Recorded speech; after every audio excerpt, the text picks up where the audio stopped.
आपण पाहत आहात अल्फाज टाइम्स। आज आपण आलो आहोत हांडेवाडी येथील जो कात्रज सासवड बायपास हायवे आहे, या हायवेवरती हा आहे हांडेवाडी चौक। आणि आपण पाहत आहात की या हांडेवाडी चौकामध्ये भर चौकामध्ये एक बाजार भरतो।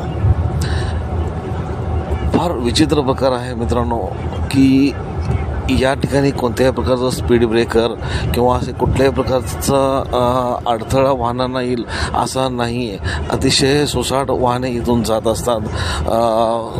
त्याशिवाय हेवी व्हेकल म्हणजे मोठी वाहने, रिंग रोड असल्यामुळे सर्व मोठी वाहने या ठिकाणावरून प्रवास करत असतात। याशिवाय अजून एक धोकादायक प्रकार असा आहे की सर्व स्टीलच्या वगैरे गोडाऊन, लोखंडचे बरेचसे गोडाऊन या ठिकाणी असल्यामुळं या लोखंडी गोडाऊनमधून स्टील भरलेले, सळ्या बाहेर आलेले किंवा एक धोकादायक अशी वाहने या ठिकाणावरून अतिशय सुसाट जात असतात आणि याला लागूनच हा बाजार भरत आहे। अतिशय निष्पाप लोक या ठिकाणी आहेत किंवा हे जे लोक आता इथं बाजार करताना दिसत आहेत किंवा जे काही भाजी विक्रेते आहेत, यांना अशा रस्त्यावर बसून किंवा अशा ठिकाणी बसून मंडई भरवणं फार चुकीचं आहे। उद्या जर एखादा अपघात घडला तर कोण जबाबदार असणार आहे?